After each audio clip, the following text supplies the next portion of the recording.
بڑی ذمہ داری کے ساتھ یہ فکرہ ذمہ دار حضرات کے کانوں تک اتنے بڑے اجتماع میں بطور پیغام پہنچانا چاہتا ہوں۔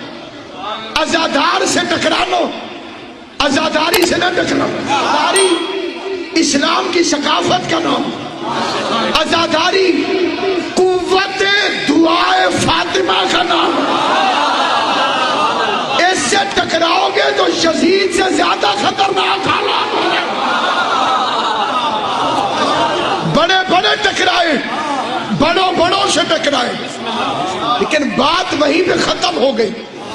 فرعون پر لعنت نہیں بھیجی جاتی، نمرود پر لعنت نہیں بھیجی جاتی، برابر کی قوتیں نہیں ٹکرائیں۔ بنا لوگ کہتے ایک کو تو جیتنا تھا، 72 نے لاکھوں کو ذلیل کیا۔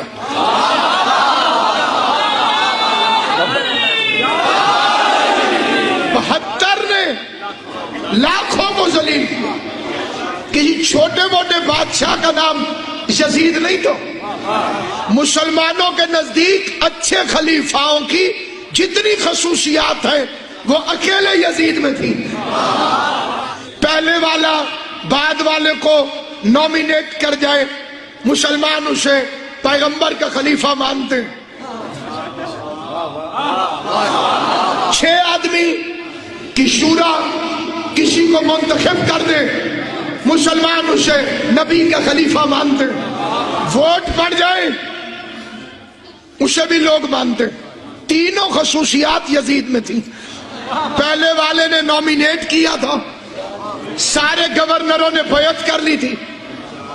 آج یہ معجزہ ہے مجلس اور ماتم کا کہ سب کہتے ہیں یزید غلط، اس کا مطلب ہے سقیفہ غلط، اس کا مطلب ہے شورا غلط، اس کا مطلب ہے اجماع غلط۔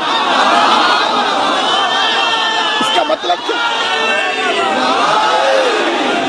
یزید غلط کا مطلب ہے سقیفہ غلط، حسین صحیح کا مطلب ہے غدیر صحیح، غدیر منوا رہا۔ اس کا اکلوتا ذکر پریشانی ہے ملونوں کے لیے، اتنا کسی ذکر سے پریشانی نہیں ہوتی۔ کبھی کسی مولانا کا فتویٰ نہیں آیا کہ فلم دیکھنے سے نکاح ٹوٹ جاتا ہے۔ یہ سارے کچے پکے رشتے حسین کے ذکر سے ہی بندوں کے بنائے ہوئے ایسے ہی نازک ہوتے۔ فتووں کے چھوٹے چھوٹے کیڑے مکوڑے اور نکل پڑتے۔ یہ ماتم بدعت ہے، ماتم نہیں ہونا چاہیے، جلوس نہیں ہونا چاہیے۔ صاحب یہ تو سال کا آغاز ہی رونے سے کر دیتے ہیں۔ نیو ایئر شروع ہو رہا تھا، یہ رو کے شروع کرتے ہیں، پورا سال ہی بیچارے مسلمانوں کا منحوس گزرتا ہے۔ میں نے کہا جب زندگی کا آغاز رو کے کیا تھا تو پہلی آواز تو رونے کی تھی۔ آج جو مفتی رونے کے خلاف فتوے دیتے ہیں، انہوں نے بھی تو پہلا کام یہی کیا تھا، کیونکہ بچہ پیدا ہوتا ہے دین فطرت پر، اور فطرت میں رونا شامل ہے، اور اسلام دین فطرت ہے۔ اور اگر کوئی بچہ نہ روئے پھر اسے مارتے، پھر بھی نہ روئے تو گھر والے روتے، کیونکہ رونا زندگی کی علامت ہے۔ جن کے ضمیر مردہ ہو وہ حسین پر کیسے رو سکتے ہیں؟ آپ رونے کے خلاف فتویٰ دیتے ہیں، ہمیں بڑے بڑے بزرگوں کا رونا یاد آ جاتا ہے۔ اس عزاداری کو اپنی طاقت بنو، بسم اللہ، حسین کے ساتھ مخلص رہنا، بسم اللہ، عزاداری کے ساتھ مخلص رہنا، ان دنوں کو رسم نہ سمجھنا، یہ حسین کی طاقت کا مظاہرہ ہے۔ اور ایک بات اور بھی ابتدائے عشرہ محرم میں عرض کر دینا ضروری سمجھتا ہوں، ہسپتال مریض کے لیے ہوتا ہے، شیعہ سنی کے لیے نہیں۔ راستہ مسافر کے لیے ہوتا ہے، سنی شیعہ کے لیے نہیں۔ سکول طالب علم کے لیے ہوتا ہے، سنی شیعہ کے لیے نہیں۔ مجلسیں بھی انسانیت کے لیے ہوتی ہیں۔ بس سنی شیعہ کی کوئی قید نہیں، ساری کائنات کو دعوت ہے کہ وہ اب بھی اگر حر بننا چاہتے ہو تو حسین کا دروازہ کھلا ہے۔ پیغمبر نے فرمایا تھا ان الحسین مصباح الہدی و سفینۃ النجات، حسین ہدایت کا چراغ، چراغ جلے گا تو روشنی ہوگی، اور روشنی چور کو کبھی اچھی نہیں لگتی۔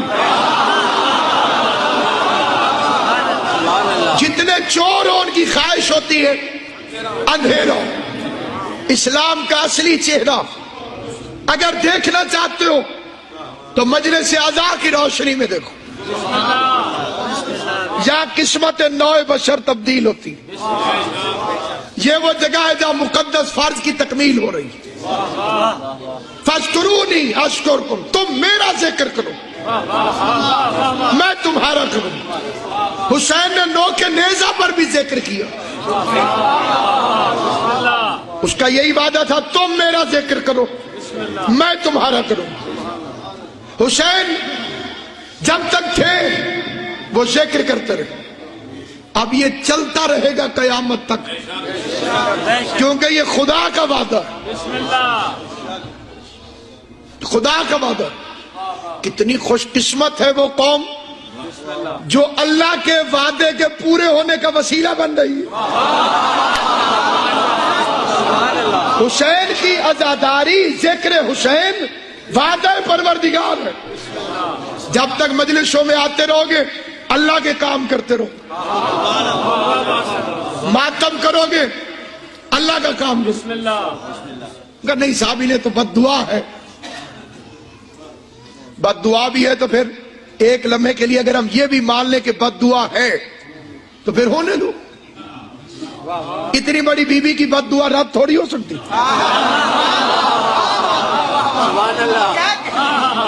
اگر نہیں مسئلہ یہ ہے، ویسے تو آپ کہتے ہیں کہ پتا بھی نہیں ہلتا اس کی مرضی کے بغیر، یہ ماتمی کا ہاتھ اپنی مرضی سے ہل رہا۔